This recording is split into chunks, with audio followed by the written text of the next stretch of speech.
demon worship, blood, sacrifice, and survival. In this terrifying tale, Thomas, a restless journalist, finds himself drawn into an eerie investigation that blurs the line between reality and nightmare. On a stormy night in Saigon, he receives a mysterious blood-stained note that simply reads death. Haunted by a chilling dream where a demonic figure whispers his fate, Thomas wakes to find the nightmare bleeding into his reality. As he delves deeper into the mystery, he is joined by Michael, a skeptical friend, and Alex, a local guide with unsettling ties to ancient folklore. Together, they uncover a forgotten ritual site, a cavern marked with cryptic symbols and sinister relics linked to centuries-old devil worship. Their exploration awakens a malevolent force tied to a cursed lineage still present in the village. As the trio faces horrifying apparitions, inexplicable deaths, and an oppressive sense of dread, they realize they are not alone in the darkness. The stakes escalate when they uncover a human skeleton, bearing signs of ritual sacrifice, buried beneath an ancient altar. Trapped in the storm-lashed village, they must unravel the mystery before the entity claims them as its next victims. This gripping story weaves fear and suspense into a chilling exploration of human desperation and the unthinkable lengths some will go to for power. Part 1. The ominous encounter. The storm raged on, a merciless downpour blanketing Saigon in relentless sheets of rain. Thunder crashed overhead, sending shivers down the spines of those unlucky enough to be caught outside. The city, usually alive with the buzz of motorbikes and chatter, now felt subdued, like it was holding its breath. In the corner of a dimly lit cafe, Thomas sat alone, staring out the window as the raindrops raced down the glass. He had always loved storms. They brought a sense of clarity to his otherwise chaotic thoughts. But tonight, something felt different. There was a heaviness in the air, an oppressive weight that settled on his chest and refused to let go. Thomas absent-mindedly stirred his coffee, its bitter aroma mixing with the damp air. He was trying to piece together the details of his latest assignment, a story about strange occurrences in a nearby village. Whispers of ancient rituals and cursed relics had reached him through an unreliable source, but something about the tale had piqued his curiosity. He had learned long ago to trust his instincts, no matter how absurd the lead seemed. His thoughts were interrupted by the faint shuffle of footsteps.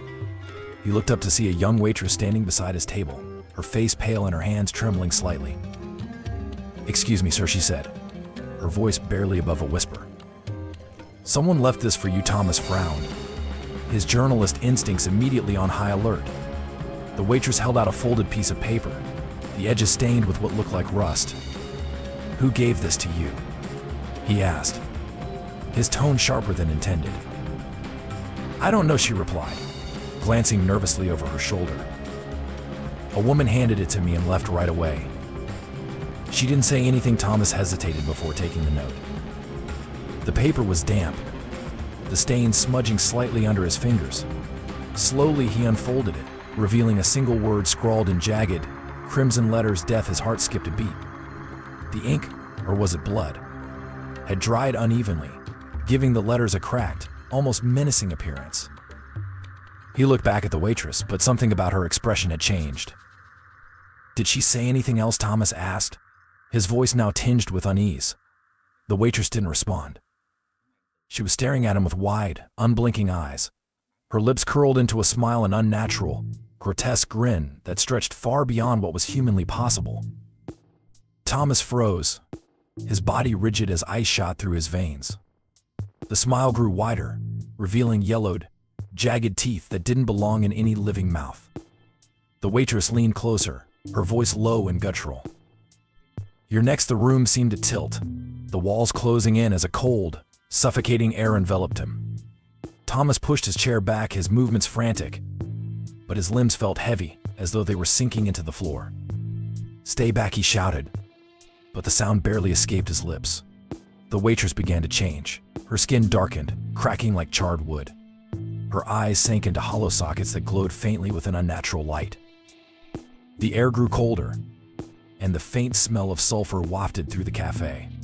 Thomas' mind screamed for him to move, but his body refused to obey. He could only watch in paralyzed horror as the creature leaned closer, its breath rancid and hot against his face. "You cannot escape," it hissed, the voice reverberating in his skull. Thomas clenched his fists, summoning every ounce of strength to break free from whatever force held him in place. With a desperate yell, he shoved the table forward, spilling his coffee and breaking the trance. The creature let out a guttural laugh, its voice echoing unnaturally around the room. Then, just as suddenly as it had appeared, it was gone. Thomas gasped for air, his chest heaving as he looked around the cafe. Everything was back to normal, the warm glow of the overhead lights, the faint chatter of other patrons, and the soft clink of cutlery on plates. The waitress who had brought him the note was nowhere to be seen. "Sir," a voice called. He turned to see another waitress, her expression concerned. "Are you all right? You look like you've seen a ghost." Thomas wiped his forehead, his hand coming away damp with sweat. He glanced down at the note still clenched in his fist. The word death stared back at him, the crimson letters as vivid as ever. Who left this?" he asked, his voice shaking. "I don't know what you mean," the waitress said, frowning. "I didn't see anyone leave you a note." Thomas' breath quickened as the room seemed to close in around him again. His head swam with confusion and dread. Was it all in his mind? No, it couldn't be. He could feel the rough texture of the paper, smell the faint metallic tang of whatever had been used to write the word. Pushing his chair back, he stood abruptly, nearly knocking it over. "I need some air," he muttered, barely able to form the words. He stumbled out into the rain, the cold drops hitting his skin like tiny needles. The storm had grown fiercer, the wind howling through the narrow streets. Yet even amidst the chaos, Thomas felt a suffocating stillness, as though the city itself was holding its breath. The note burned in his pocket, its weight far heavier than a single piece of paper should be. Every shadow seemed alive, every gust of wind carrying whispers just beyond his comprehension. He glanced over his shoulder repeatedly, the feeling of being watched growing stronger with every step. "Get a grip," he muttered to himself, though the words did little to steady his nerves. As he turned onto a quieter street, a sound stopped him dead in his tracks, a faint, guttural chuckle, carried on the wind. He spun around, his eyes darting wildly, but the street was empty. The chuckle came again, louder this time, echoing off the rain-slicked walls. Thomas broke into a run, his shoes splashing through puddles as he sprinted toward his apartment. He didn't stop until he reached the door, fumbling with his keys in his panic. Once inside, he slammed the door shut and locked it, his chest heaving as he leaned against the cool wood. For a moment, he felt safe, the familiar surroundings of his apartment offering a fleeting sense of comfort. But as he pulled the note from his pocket and stared at the word again, a chilling realization washed over him. This wasn't over. It was just beginning. The sound of thunder rattled the windows, and in the distance, he thought he heard the faintest whisper of laughter. Part 2. The Unsettling Dream. Thomas shot upright in his bed, gasping for air, as if he had been drowning. His heart pounded like a drum in his chest, its rhythm erratic and relentless. The room was dark except for the faint glow of the streetlights outside, their orange hue casting long, distorted shadows on the walls. He wiped the sweat from his brow, his hand trembling, as the vivid images from the dream clawed at his consciousness. It was just a dream. The words echoed in his mind, but they brought no comfort. The sensation, the fear, it all felt too real. His throat was dry, his skin clammy, and the back of his neck prickled with a sense of being watched. Thomas glanced toward the chair by the window, where his jacket hung limp, but in the dim light, it almost seemed like a figure was sitting there, silently observing him. "Stop it," he whispered to himself, shaking his head in an attempt to dispel the thoughts. He swung his legs over the side of the bed, planting his feet firmly on the cold wooden floor. The sensation grounded him momentarily, pulling him back to the reality of his tiny apartment. Yet the remnants of the dream refused to fade.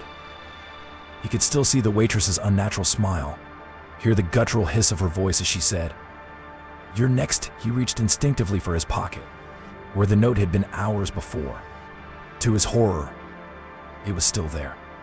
Crumpled, damp and stained, the word death stared back at him in jagged crimson lines. His breath hitched. How? He had left the note on the cafe table, or had he? The events of the evening were a haze, distorted by adrenaline and fear. His memories clashed the storm, the distorted face of the waitress, and the suffocating dread that had followed him home. Was it truly a dream? Or something far worse? Thomas stood, pacing the room as the anxiety churned in his gut. He could feel the weight of exhaustion pulling at him, but there was no chance of returning to sleep. He reached for the coffee pot on his counter, hoping the bitter taste would jolt him into a semblance of clarity. As the coffee brewed, his eyes wandered to the small desk near the window. It was cluttered with papers, notes, and his recorder, tools of the trade for a journalist constantly chasing the next story. His gaze settled on the folder labeled The Ritual Caverns. The title alone sent a shiver down his spine. This was supposed to be his next big piece, a deep dive into the folklore of a remote village where whispers of devil worship and ancient rituals had persisted for generations. The story had seemed fascinating during the day, a mystery to unravel, but now, in the dead of night, it felt like an invitation to something darker. The sharp whistle of the coffee pot startled him, breaking the oppressive silence. He poured himself a mug and sat down at the desk, flipping open the folder. The first page was filled with his handwritten notes, local legends, interviews with villagers, and vague mentions of a cursed lineage tied to the cavern. One phrase stood out, circled multiple times: blood must pay for blood. Thomas rubbed his temples, the tension behind his eyes threatening to erupt into a full-blown headache. He had read these words before, but had dismissed them as superstition, a relic of a bygone era, where fear governed lives more than reason. But now, after what he had experienced, they carried a weight he couldn't ignore. The next morning came far too soon. Thomas hadn't slept another second, his mind too restless to find peace.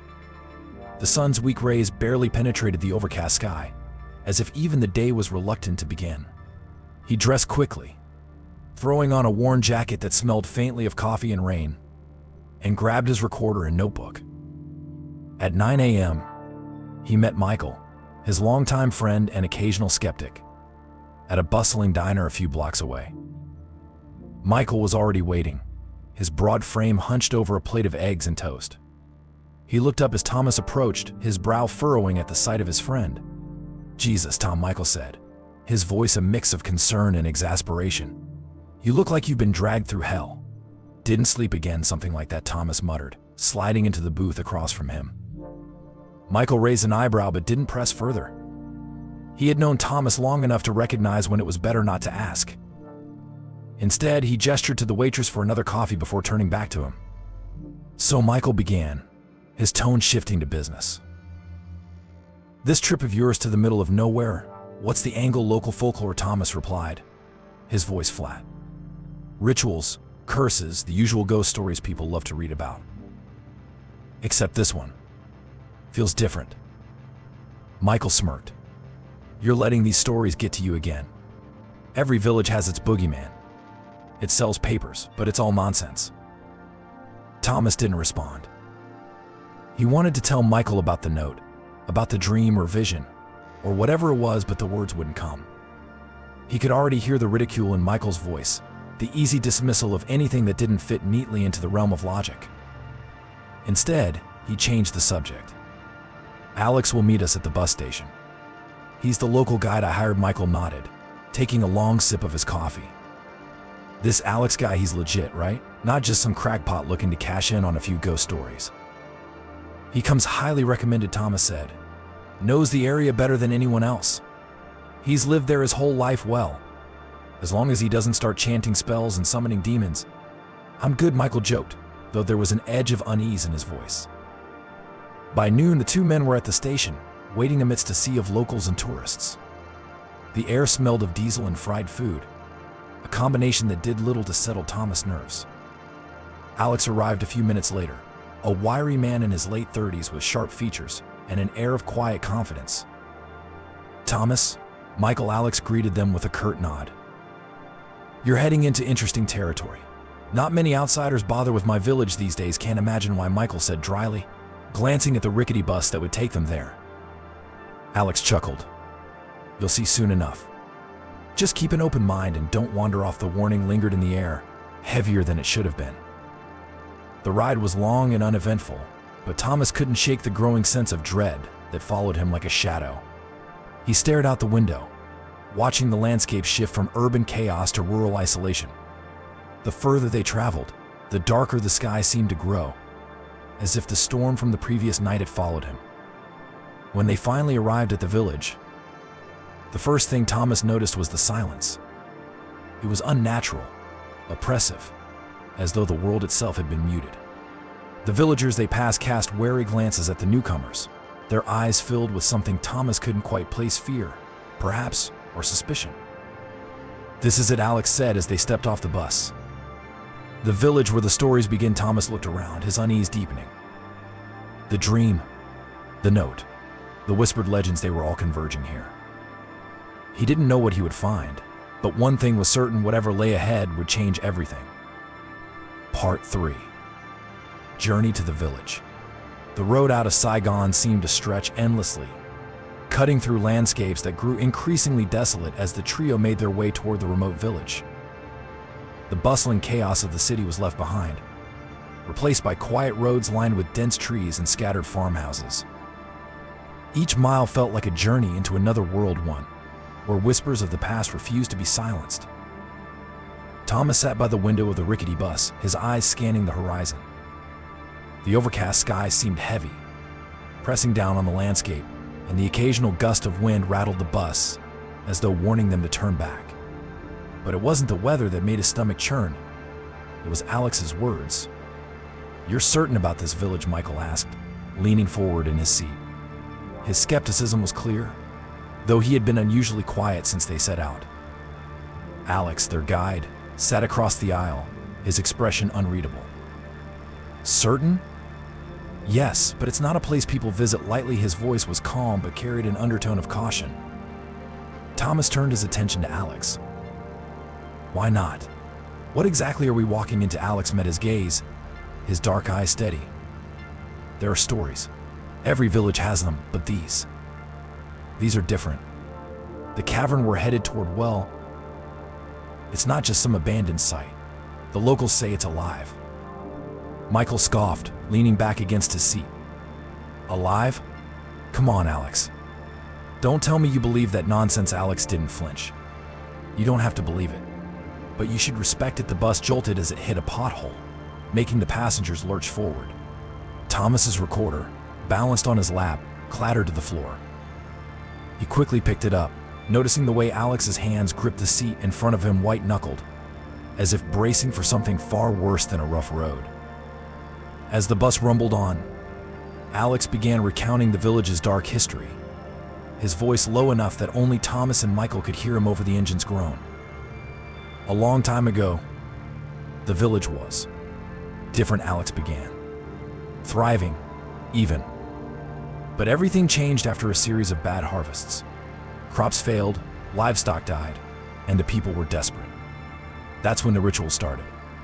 "Rituals?" Thomas asked, leaning closer. Alex nodded, his face shadowed by the dim light filtering through the window. "They called upon something old, something powerful. They believed it could save them, bring back the prosperity they'd lost."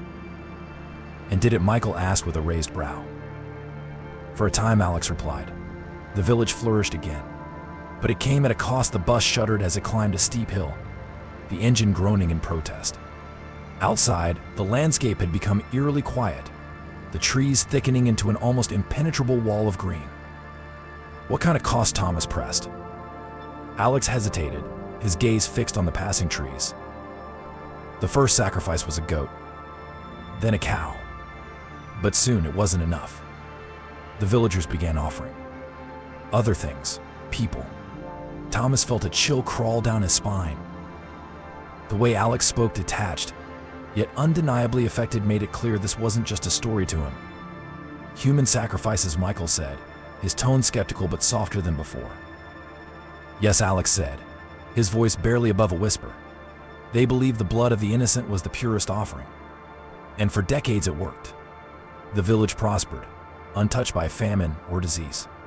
But eventually the sacrifices stopped, and the village fell into ruin." "Why did they stop?" Thomas asked, though part of him wasn't sure he wanted to know the answer. Alex turned to him, his expression grim. No one knows for sure. Some say the last priest who led the rituals vanished, taking the knowledge with him. Others believe the entity they worshipped grew restless, angry, and cursed the village. Michael shook his head, trying to mask his unease with sarcasm. So now the villagers blame a curse for their bad luck. Convenient. Alex didn't respond. Instead, he looked out the window, his jaw tightening as the bus rounded a sharp bend. The bus came to a stop on the edge of the village, the engine sputtering to a reluctant silence. The driver, an older man with weathered features, turned to the passengers. "End of the line," he said, his voice flat. He avoided looking at Thomas, Michael, or Alex, as if their destination made them untouchable. Thomas stepped off the bus and was immediately struck by the stillness. The air was heavy, almost suffocating, and the silence was unnatural, too complete. Even the wind seemed to hold its breath. The village was a cluster of weathered homes, their wooden frames gray and sagging with age. Smoke curled lazily from a few chimneys, but the streets were deserted. It was as though the place had been abandoned, and yet Thomas could feel unseen eyes watching them from the shadows. "This is it," Alex said, slinging his bag over his shoulder. "Welcome to the Village of Shadows." Michael let out a low whistle, clearly unimpressed. "Cheerful name. And where's this cavern you're so eager to show us?" Alex pointed to a distant hill, its silhouette dark against the gray sky. "There. It's about a mile's walk. But I warn you, once we get there, you might wish you'd stayed on the bus." Thomas exchanged a glance with Michael. Despite his friend's bravado, he could see the tension in his posture, the way his eyes darted toward the shadows, as though expecting something to emerge. "Let's get moving," Thomas said, his voice firmer than he felt. The walk to the cavern was uneventful at first, the trio navigating a narrow dirt path that wound through the dense forest. The air grew cooler as they climbed, the trees pressing in on them like silent sentinels. Alex walked ahead, his steps purposeful but cautious, as though he knew they weren't entirely alone.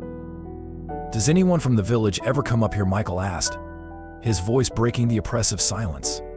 "Not anymore," Alex replied without turning around. "They avoid this place like the plague.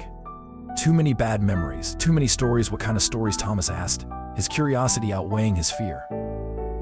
Alex paused, glancing back at them. "They say the cavern is cursed, that the spirits of the sacrifice still linger there, trapped between worlds. Some claim to hear whispers in the dark, voices calling them to come closer. And those who do," he trailed off, his gaze darkening. "What happens to them?" Michael pressed, his skepticism faltering. "They don't come back," Alex said simply.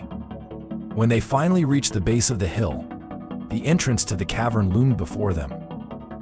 It was larger than Thomas had imagined, a yawning mouth carved into the rock. Strange symbols were etched into the stone around the entrance, their meaning lost to time. Thomas felt a cold draft emanating from within, carrying with it the faintest hint of decay. He took a step closer, his heart pounding in his chest. "This is it," Alex said, his voice barely above a whisper. "The place where it all began." Michael stood back, his face pale despite his efforts to appear unfazed. "So what now? We just walk in?" Thomas glanced at Alex, who nodded solemnly. "If you're ready to face what's inside." A sense of foreboding washed over Thomas as he stared into the darkness. The stories, the whispers, the cursed history, they all converged here. And though every instinct screamed at him to turn back, he couldn't. This was why he had come. To uncover the truth, no matter the cost. Taking a deep breath, he stepped into the shadows, leaving the safety of the daylight behind. Part 4. The Sinister Cavern. The cavern loomed before them, its entrance a dark maw gaping open, as if ready to swallow them whole. The air around it felt heavy, oppressive, and cold despite the humid forest they had just walked through. A strange silence enveloped the group, broken only by the faint rustling of leaves in the wind.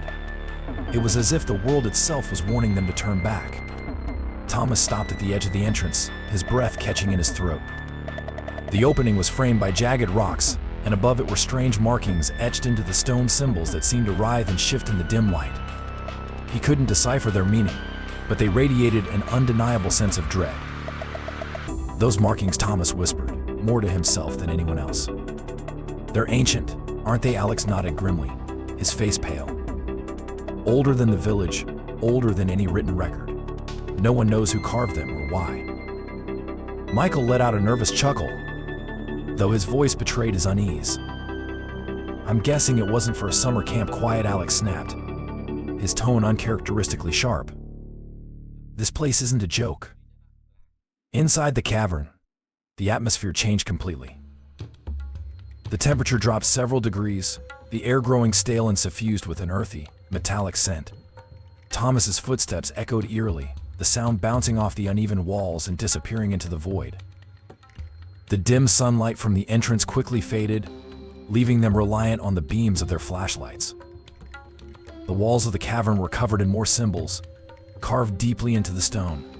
Some resembled primitive drawings of human figures, but their distorted proportions and twisted postures gave them an almost demonic appearance. Others were spirals, jagged lines, and shapes that defied logical explanation. "Jesus," Michael muttered, sweeping his flashlight over the carvings.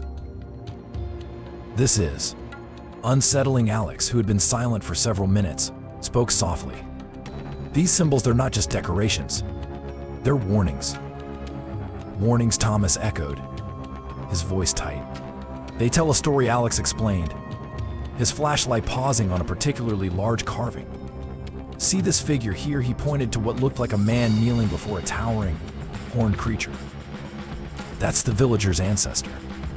And this," he gestured to the jagged line spiraling outward, "represents the deal he made with whatever that thing is." Michael shuddered. "Looks like the ancestor got the short end of the stick." Alex didn't laugh. "It said that the villagers offered blood to keep this thing at bay. But the more they gave, the more it demanded." Thomas stared at the carving, a sense of unease gnawing at him. The horned figure's hollow eyes seemed to follow him, even in the dim light. What happened when they stopped? Alex hesitated. The curse as they ventured deeper into the cavern. The oppressive silence was broken by the faint sound of dripping water. The passage narrowed, forcing them to walk single file, and the walls seemed to close in, the air growing thinner with every step. Then they found it. The passage opened into a larger chamber, its ceiling high enough that their flashlights couldn't reach it. At the center of the room was a clay urn, perched on a crude stone pedestal. The urn was cracked and worn with age, but its surface was adorned with more of the strange carvings, including one that matched the horned figure they had seen earlier. "What is that?" Thomas asked, his voice hushed as though speaking too loudly might awaken something. Alex didn't answer right away. He approached the urn cautiously, his flashlight trembling in his hand. "It's an offering vessel for what?" Michael asked, though his voice was barely above a whisper. Alex glanced back at them, his expression grave. "For the sacrifices." The words hung in the air, heavy and suffocating.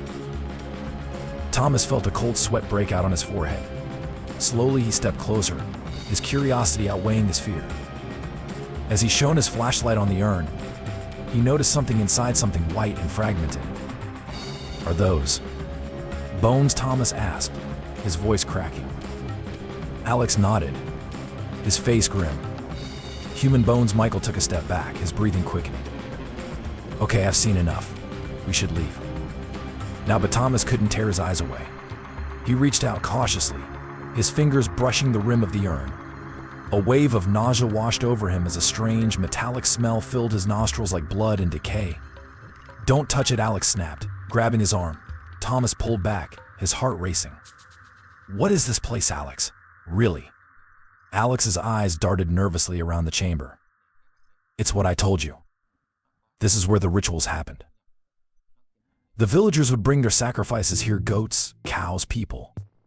They believed this was the gateway between our world and its world." As if on cue, a low rumble echoed through the cavern, making the walls vibrate. The sound was faint at first, like distant thunder, but it quickly grew louder, deeper, and more menacing. The flashlight beams flickered, their light dimming and brightening erratically. "What the hell is that?" Michael shouted, his voice tinged with panic. Alex didn't answer. He was staring at the urn, his expression one of horror. The rumbling seemed to emanate from it, as though something inside was trying to escape. "Get back," Alex yelled, grabbing Thomas and Michael and pulling them away from the pedestal. Suddenly, the carvings on the walls seemed to glow faintly, their shapes pulsating with an otherworldly light. A high-pitched sound filled the air, like nails on a chalkboard, and the temperature plummeted further. Thomas's heart pounded in his chest as the room seemed to twist around them. Shadows danced along the walls, forming shapes that were almost human but far too distorted to be real. One by one, the shadows turned their hollow eyes toward the trio, their gaze burning like fire. "Run," Alex shouted, his voice barely audible over the cacophony. They stumbled back toward the passage, their flashlights flickering wildly as the cavern seemed to come alive. The walls trembled, sending loose stones clattering to the ground. Thomas could barely see through the swirling shadows, but he kept moving, his instinct screaming at him to escape. As they neared the entrance, a deafening roar filled the air, shaking the ground beneath their feet. Thomas turned back for a split second and saw the horned figure from the carvings, its massive form materializing in the darkness. Its hollow eyes burned like embers, and its gaping mouth seemed to stretch endlessly. "Don't look back," Alex yelled, grabbing Thomas and pulling him forward. They burst out of the cavern into the cold, damp air of the forest. The sunlight, weak as it was, felt like a lifeline.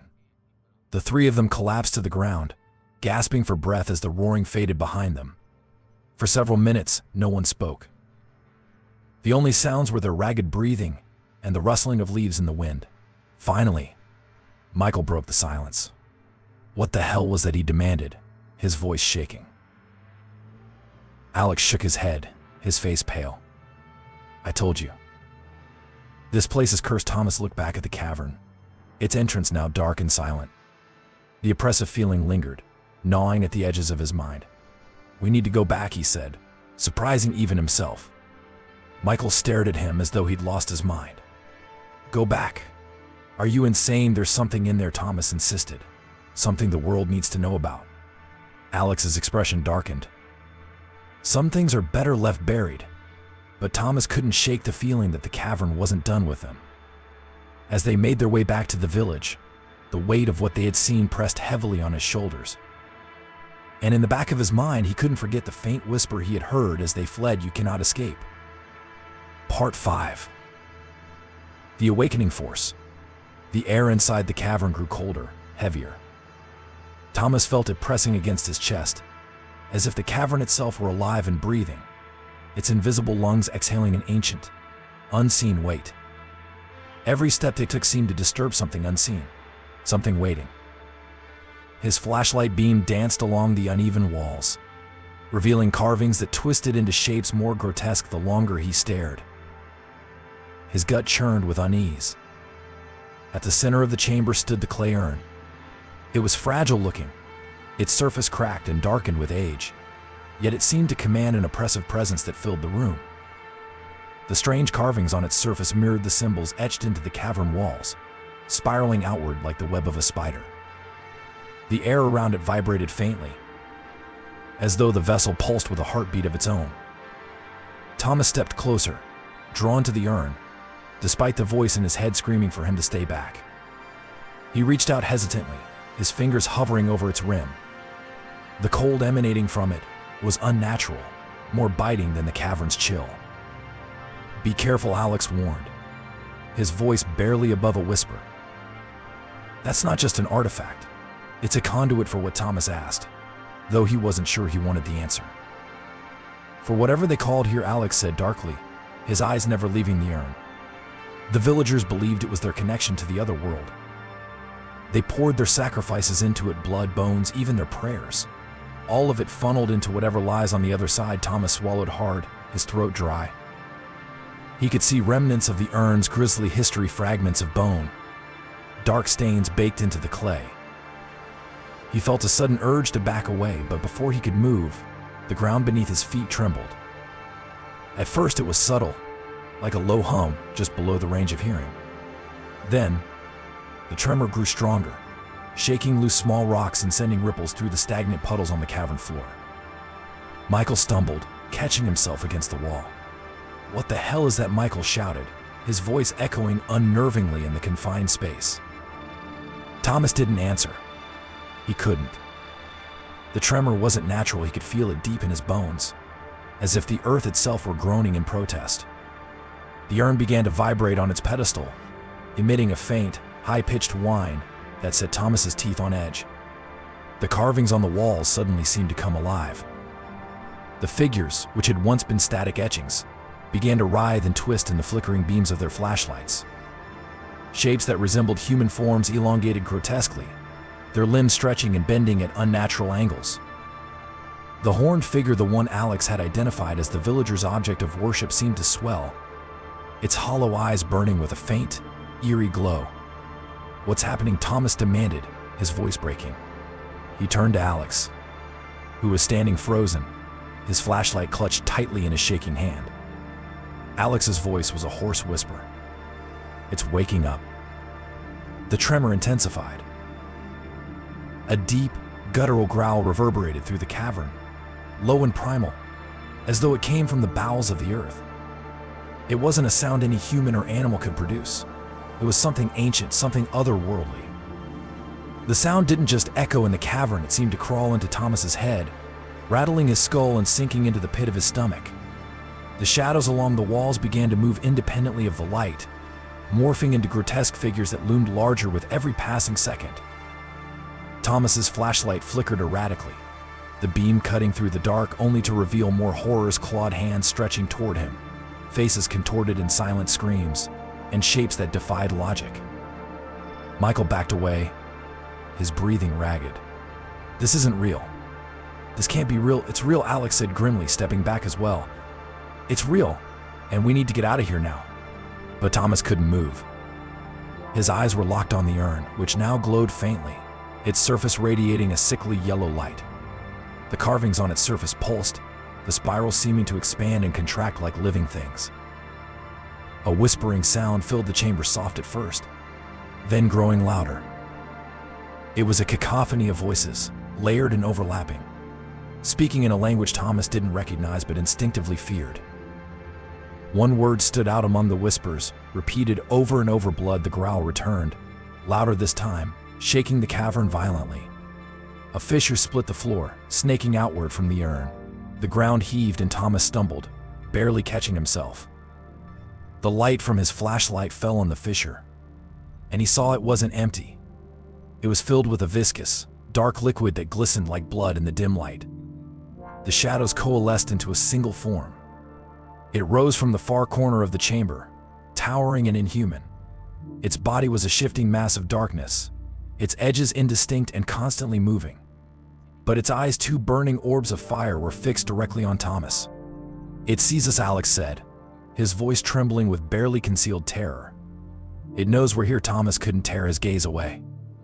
The figure wasn't just looking at him, it was looking through him, peeling back layers of his mind and exposing his deepest fears. The growl deepened, and the cavern seemed to tilt as the entity took a step forward. "We have to go," Michael shouted, grabbing Thomas's arm and yanking him back. The motion broke the spell, and Thomas stumbled toward the passage they had entered through. The shadows surged forward, clawing at their heels as they ran. The air was thick with the stench of decay, each breath burning in Thomas's lungs. The passage felt longer than before, the darkness pressing in on all sides. The ground continued to tremble, loose rocks raining down from the ceiling. Behind them, the growl rose to a deafening roar, mingled with the whispers that now sounded like screams. "Don't look back," Alex yelled, his voice barely audible over the chaos. Thomas fought the urge to turn, focusing instead on the faint light ahead, the entrance, their salvation. His legs burned, his chest ached, but he kept running, driven by pure instinct. As they reached the cavern entrance, a final, earth-shattering roar echoed through the chamber. A shockwave of cold air blasted them forward, sending them sprawling onto the forest floor outside. For a moment, everything was silent, except for the sound of their labored breathing. Thomas sat up slowly, his body trembling. The cavern entrance was still there, dark and foreboding, but the oppressive weight that had filled the air was gone. The carvings around the entrance had faded, their once prominent shapes now dull and lifeless. Michael was the first to speak. "What the hell was that?" Alex didn't respond. He was staring at the cavern, his face pale and his eyes haunted. Thomas swallowed hard, his throat dry. "It's still in there," he said quietly. Alex turned to him, his expression grim. "And it's awake now." The group sat in silence, the weight of what they had experienced settling over them, like a shroud. Thomas couldn't shake the feeling that they hadn't just stumbled upon something ancient, they had disturbed it. And though they had escaped the cavern, he knew deep down that whatever was inside wasn't confined to the darkness. The whispers still echoed faintly in his mind, their meaning chillingly clear: blood must pay for blood. Part 6. The demon appears. The cavern trembled as though the earth itself recoiled in fear. The air had become impossibly thick, laden with an ancient, suffocating energy.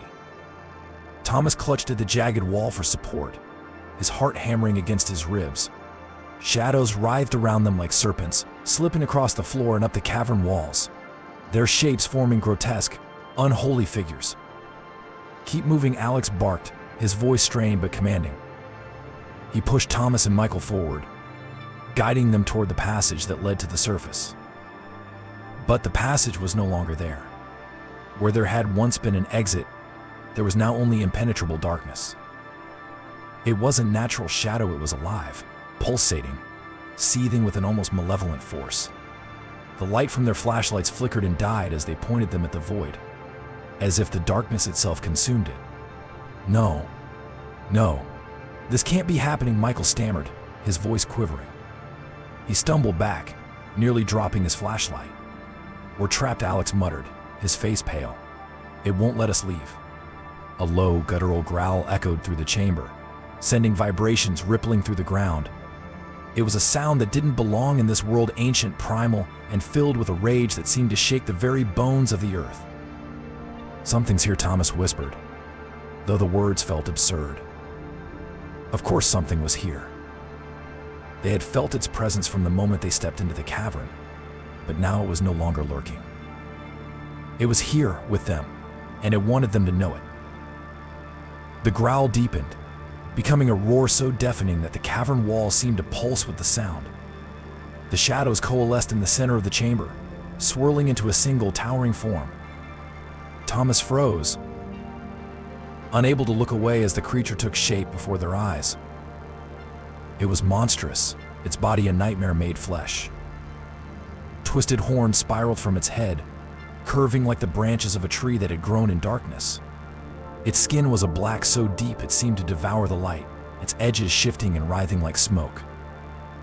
The thing's hollow eyes glowed faintly, a sickly yellow that pierced through the gloom and locked onto Thomas.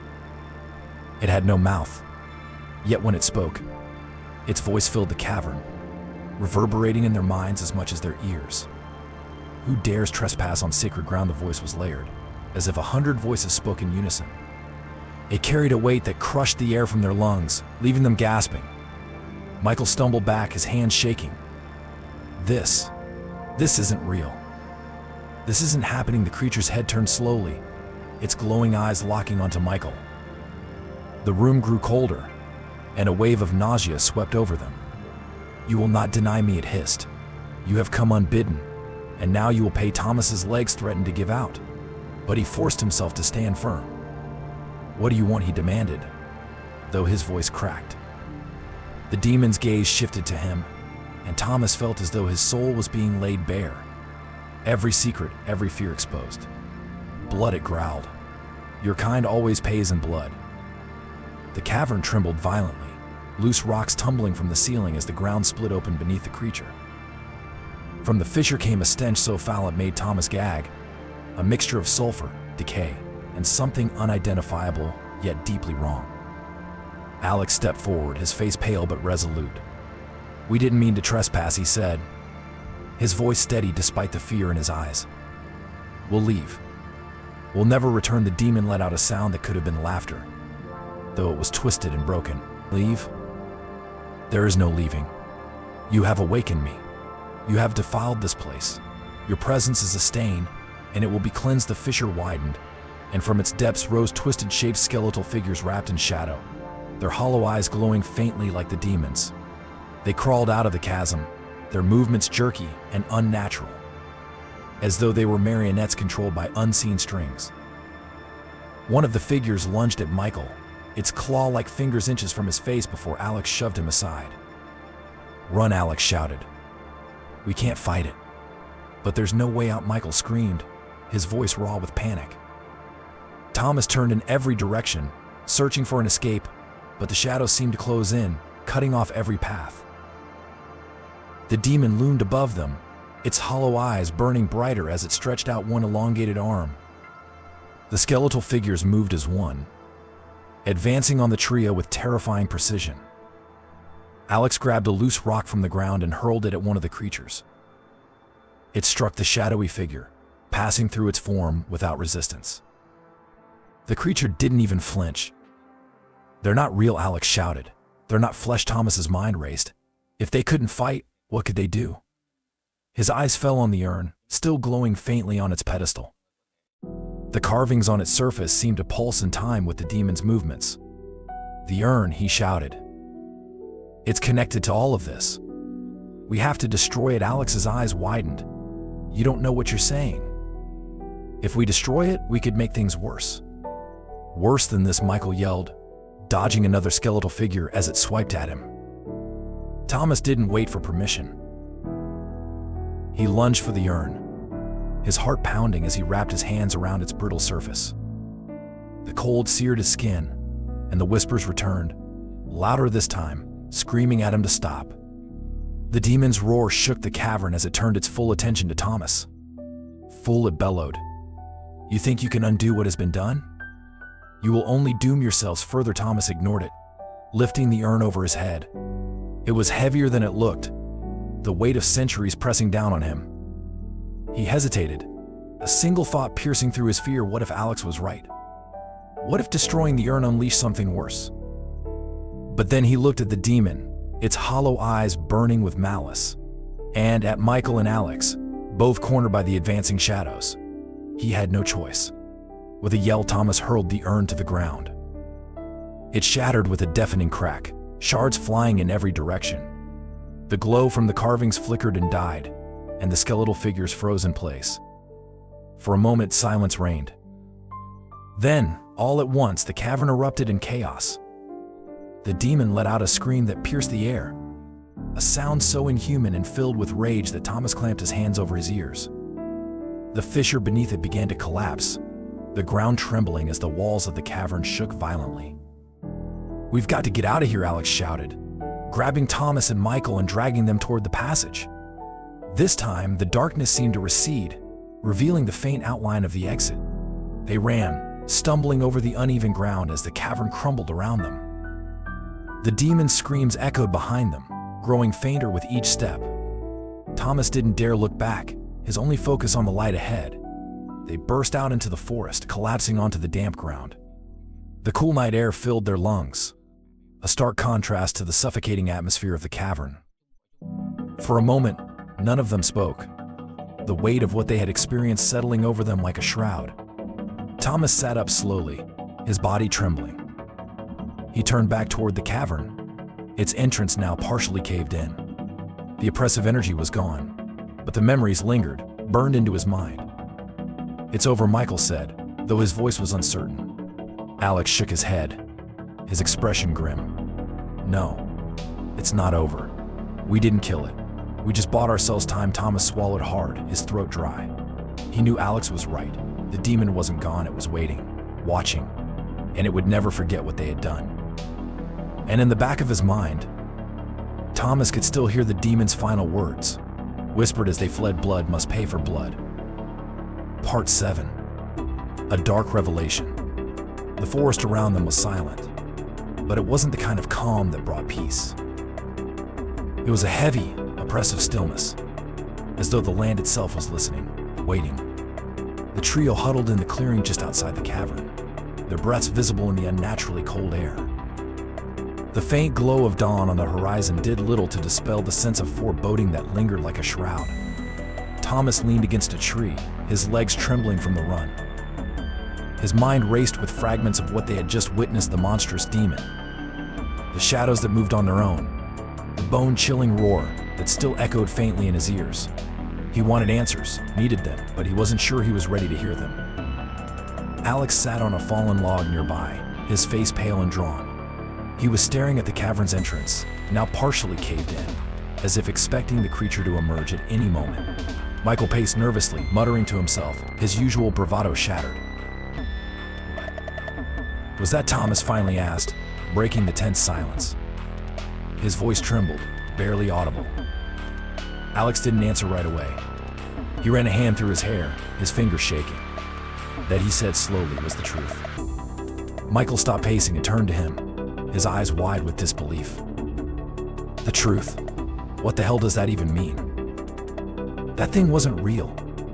It couldn't be real. It's real, Alex said, his voice low but firm. As real as the ground you're standing on. And it's been here long before we ever were. Alex's words hung in the air, heavy and foreboding. Thomas felt his stomach knot as he stepped closer, needing to understand.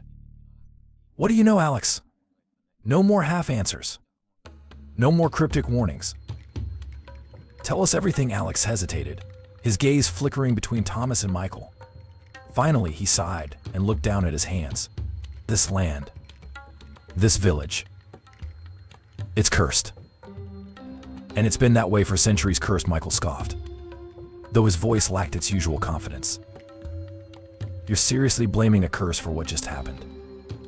Alex ignored him and continued. A long time ago, this village was prosperous.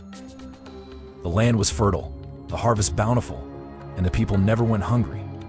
But then the bad years came: droughts, plagues, failed crops. The villagers grew desperate. They prayed to their gods, but no one answered. Thomas listened intently, his pulse quickening as Alex's tone darkened. That's when they turned to something else, Alex said, his voice barely above a whisper. Something older than any god they had known. A being of immense power. They called it the Horned One. The demon, Thomas murmured, his throat dry. Alex nodded. They believed it could save them. And at first it did. The rain returned, the crops flourished, and the village prospered once more. But the Horned One didn't grant its gifts freely. It demanded sacrifices. Thomas's heart sank as the pieces began to fall into place. What kind of sacrifices? At first, they offered animals, Alex said. Goats, cows, whatever they had. But it wasn't enough. The Horned One grew hungrier. It demanded blood, human blood. Michael's face went pale. You're saying they killed people? For that thing, yes, Alex said grimly. They believed that the purer the blood, the greater the reward. They sacrificed their own children, their neighbors, anyone they could offer to keep the Horned One satisfied. And for decades, it worked. The village thrived while others around it suffered. Thomas felt a cold sweat trickle down his back. He thought of the urn they had seen in the cavern, filled with fragments of bone and dark, dried stains. He thought of the carvings on the walls, the twisted figures kneeling before the horned entity. What happened next? Thomas asked, though he wasn't sure he wanted to know. Alex's expression darkened further. Eventually, the sacrifices stopped. No one knows exactly why. Some say the last priest who led the rituals vanished. Others believe the villagers turned on him, blaming him for their suffering. Whatever the reason, they stopped offering blood to the Horned One. But you can't make a deal with something like that and expect to walk away. The forest seemed to grow colder as Alex spoke, the shadows around them deepening. The Horned One cursed the land. The fields withered, the rivers dried up, and disease swept through the village. Those who survived fled, leaving their homes behind. But the curse didn't stay with the village, it clung to the land itself. Michael sank onto the log beside Alex, his hands gripping his head. This is insane. You're talking about a demon holding a grudge for centuries. How is any of this possible? It's not about belief, Alex said sharply. It's about the fact that we woke it up. It's been waiting dormant for someone to disturb it. And now it knows we're here. Thomas's mind reeled. He thought of the whispers he had heard in the cavern, the way the shadows had moved with purpose, the creature's hollow eyes burning into his soul. It said we trespassed, he murmured, that we defiled its sacred ground. We did, Alex said. That cavern, it's not just a place. It's a gateway, a link between this world and whatever lies beyond. The urn, the carvings, they're all part of the ritual. And by breaking the urn, you may have severed its connection temporarily, but what? Michael demanded. Alex hesitated, his voice dropping to a whisper. It won't stop. It'll follow us until it gets what it wants. The weight of Alex's words pressed down on them, suffocating in its intensity. Thomas felt a deep sense of dread settle in his chest. The thought of the horned one stalking them, waiting for the right moment to strike, was almost too much to bear. What does it want? Thomas asked, though he already knew the answer. Alex's gaze met his, and the fear in his eyes was unmistakable. Blood, he said. It always wants blood. The forest around them seemed to shift, the shadows growing longer as the sun rose higher in the sky. But even the daylight couldn't chase away the darkness that clung to them like a second skin. Michael stood abruptly, his fists clenched. We can't just sit here waiting for that thing to come after us.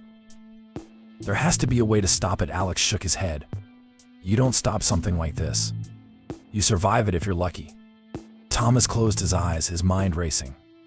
He thought of the villagers who had once lived here, their desperation driving them to make a deal with a demon. He thought of the sacrifices, the blood spilled to keep the horned one at bay. And he thought of the curse that still haunted this place. An unbroken cycle of fear and death.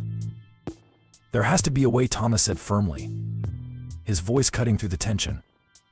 If the villagers could summon it, maybe they knew how to banish it. Alex frowned. That knowledge is long gone. The people who knew the rituals are dead, and the texts, if there were any, were lost centuries ago. Then we find them, Thomas said. Someone must have recorded what happened here. There's always a record, even if it's hidden. Michael nodded reluctantly. If it's a choice between doing nothing and searching for answers, I'll take my chances with the latter. Alex hesitated, then sighed. Fine. But we have to move quickly. Once the horned one has marked you, it doesn't stop. And the further we go, the more dangerous it becomes. As they prepared to leave, Thomas glanced back at the cavern. The shadows inside seemed to pulse faintly, as if alive, and he thought he heard the faintest echo of whispers carried on the wind.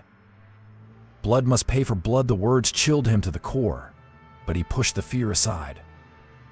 They couldn't undo what had been done, but perhaps they could find a way to survive. Even as the forest pressed in around them, he clung to the hope that there was still a chance to escape the darkness. But deep down, he knew the horned one wasn't finished with them. Not yet. Part 8. Desperate measures. The cavern trembled violently, loose rocks falling from above and splintering on the cold, hard floor. The fissure in the ground had widened, dark liquid bubbling up from its depths like the blood of the earth itself. A roar unlike anything human erupted from the horned demon. A sound so loud and guttural, it seemed to shake reality itself. The demon's glowing, hollow eyes burned with a malevolent intensity, fixed on the trio as though they were prey caught in its web. We can't just stand here, Michael shouted, his voice almost lost in the cacophony. His wide eyes darted between Thomas, Alex, and the shifting shadows that surrounded them. It's going to kill us. Thomas's heart raced as he stared at the urn on the pedestal. It still glowed faintly, pulsating in sync with the demon's roars. He could feel the weight of its power, its connection to the entity that loomed over them. His instinct screamed at him to run, but something deeper, the same pull that had brought him here, kept him rooted to the spot.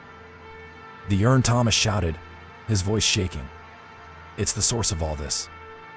If we destroy it, maybe we can stop it. Are you insane? Alex snapped, gripping Thomas's arm.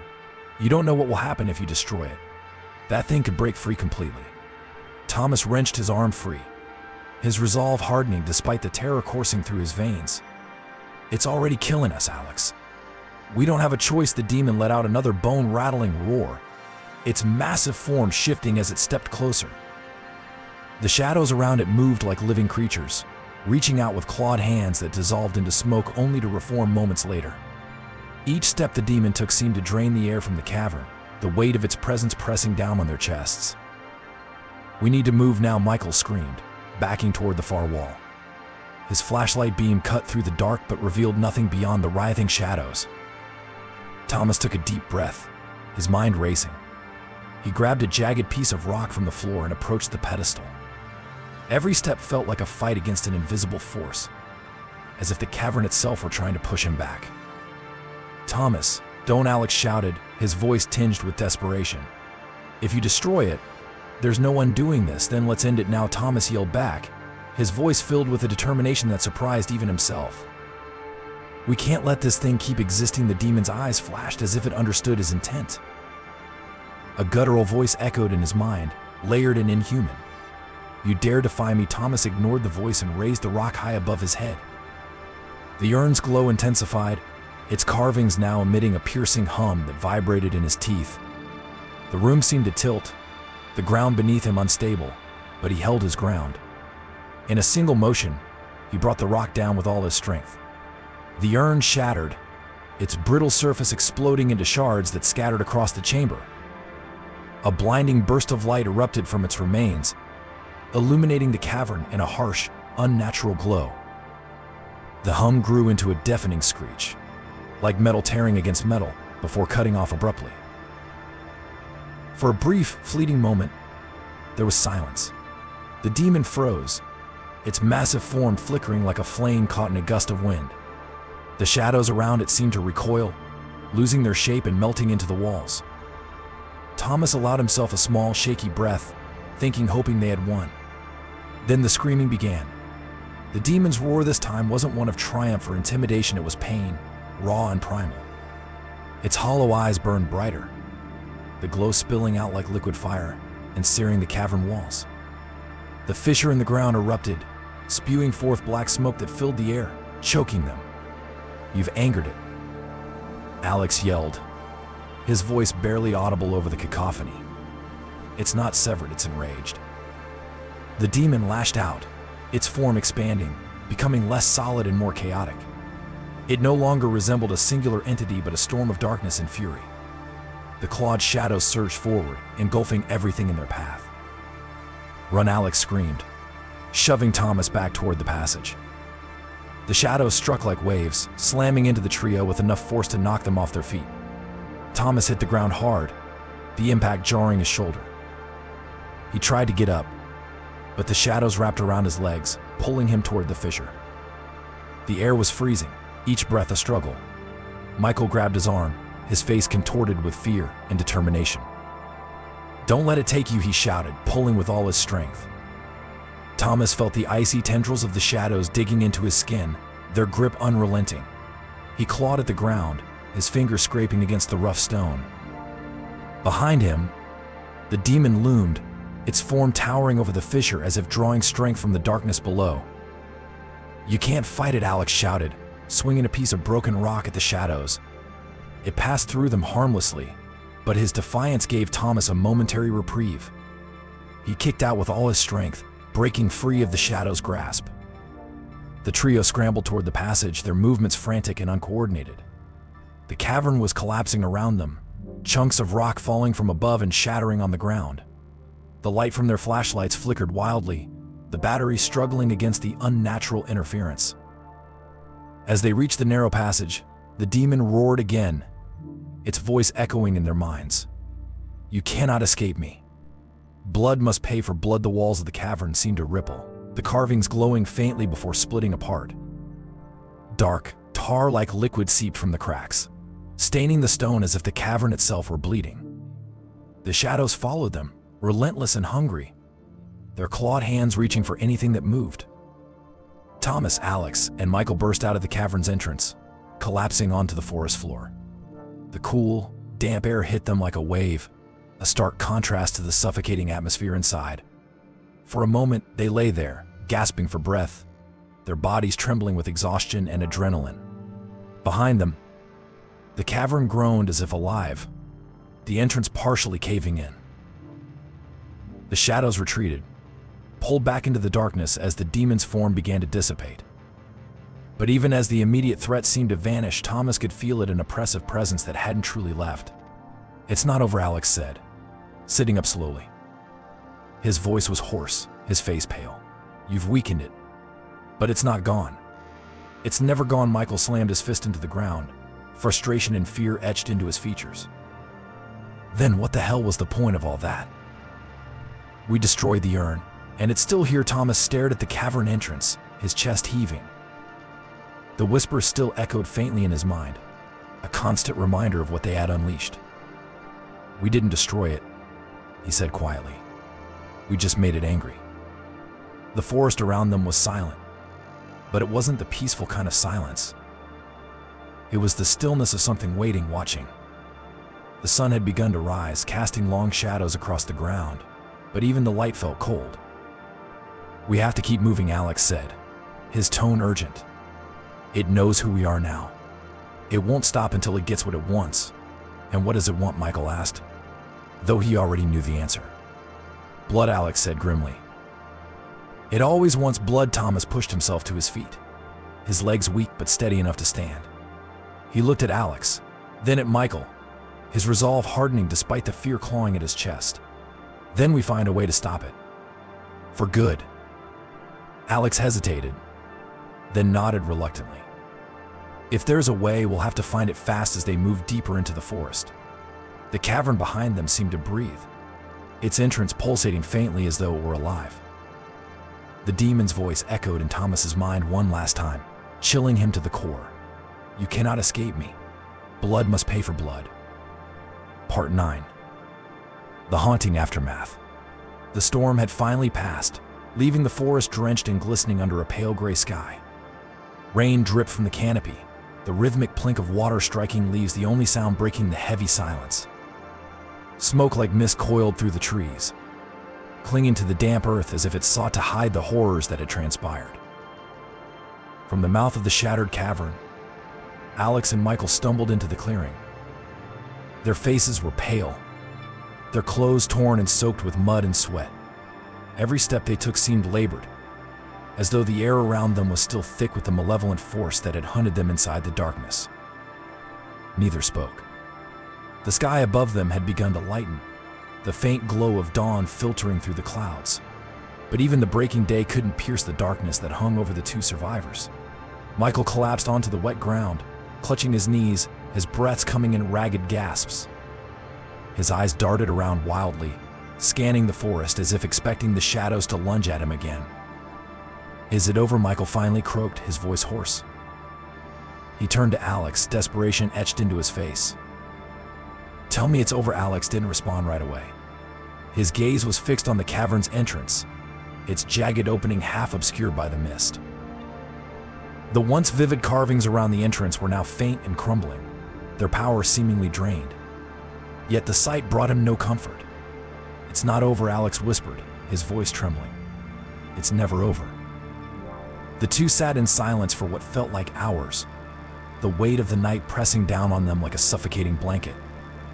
The memories were fresh and raw, the roar of the demon, the oppressive shadows that had engulfed them, the ear-piercing screech of the shattered urn. And above all, Thomas's final, desperate scream. Michael clenched his fists, his nails digging into his palms. "We should have stopped him," he muttered. His voice was laced with guilt, but there was an edge of anger too. He thought he could fix everything, but he only made it worse. Alex glanced at him, his expression hollow. He did what he thought was right, and it worked for a moment. Michael repeated bitterly. He buried his face in his hands, and now he's gone. The memory of Thomas's last moments flashed through their minds. They had been so close to escaping, the narrow passage within reach, when the shadows descended again. Thomas had stayed behind, insisting he could hold them off, screaming at them to run. "You can't fight it," Michael had shouted, his voice breaking with panic. "I don't have to fight it," Thomas had yelled back, his voice firm despite the fear in his eyes. "I just have to give you enough time." And then the shadows had swallowed him whole. Now, sitting in the damp clearing, Michael couldn't stop replaying the scene in his mind. He should have gone back. He should have dragged Thomas out with him. But the truth, unspoken but undeniable, was that they had been too afraid. he knew, Alex said suddenly, breaking the silence. His voice was soft but carried a weight that cut through the damp air. Thomas knew what would happen. He knew he wouldn't make it out. Michael looked up, his face pale. What are you talking about? Alex reached into his jacket pocket and pulled out a small, tattered notebook. The cover was soaked in blood, the dark stains stark against the worn leather. He held it up for Michael to see, his hands trembling. He left this behind, Alex said. I found it near the altar. Michael stared at the notebook, his throat tightening. He recognized it immediately. It was Thomas's, the one he always carried with him. A journalist's tool, filled with scribbled notes, observations, and the beginnings of unfinished stories. But now, it was something else entirely. What does it say? Michael asked, his voice barely above a whisper. Alex hesitated, his thumb brushing over the blood-stained cover. Then, with a deep breath, he opened it to the last page. The writing was jagged and uneven, as though Thomas had written it in haste or under duress. The words sent a chill down Alex's spine as he read them aloud. The devil does not forget. Pray it never finds you. Michael recoiled as though the words themselves were a curse. He shook his head, his breathing quickening. No, this is wrong. This can't be how it ends. Alex closed the notebook and shoved it back into his pocket. It's not an ending, he said grimly. It's a warning. To whom? Michael snapped, his voice rising. To us. To anyone who comes here. What's the point? It doesn't change what happened, it changes everything. Alex shot back, his voice sharp. Thomas didn't sacrifice himself for nothing. He broke the urn, weakened the demon. We survived because of him. And now we have a chance to make sure no one else ever goes through this. Michael fell silent, his shoulders slumping as the weight of Alex's words sank in. He knew Alex was right, but it didn't make the loss any easier to bear. The image of Thomas, standing defiant against the encroaching shadows, would haunt him for the rest of his life. Days later, the authorities arrived. A team of local police and a group of historians, summoned by reports from nearby villagers, ventured into the forest to investigate the cavern. Alex and Michael didn't accompany them. They couldn't. The memories of that night were still too fresh, the wounds too raw. The team returned hours later, their faces pale and their expressions confused. The cavern was empty. The fissure had sealed. The urn's shards were gone, and the carvings on the walls had faded to near invisibility. There was no sign of the demon, no evidence of the horrors Alex and Michael had described. The only thing they found was Thomas's notebook. The blood-stained journal was passed between the authorities, each person growing more uneasy as they read its final entry. The haunting words seemed to echo in their minds long after the book was closed. The devil does not forget. Pray it never finds you. The story spread quickly, whispered among locals and debated by skeptics. Some dismissed it as superstition, a fabricated tale to explain the village's dark history. Others believed it was a warning, a sign that the curse was still alive, waiting for the next unfortunate soul to awaken it. For Alex and Michael, it was neither myth nor warning. It was a truth they carried with them every day, a scar that would never fade. They had survived, but at a cost they could never repay. And as the shadows lengthened in the quiet corners of their lives, they often found themselves looking over their shoulders, listening for the faintest echo of whispers in the dark. Because deep down they knew the devil does not forget. And one day it would come looking for them.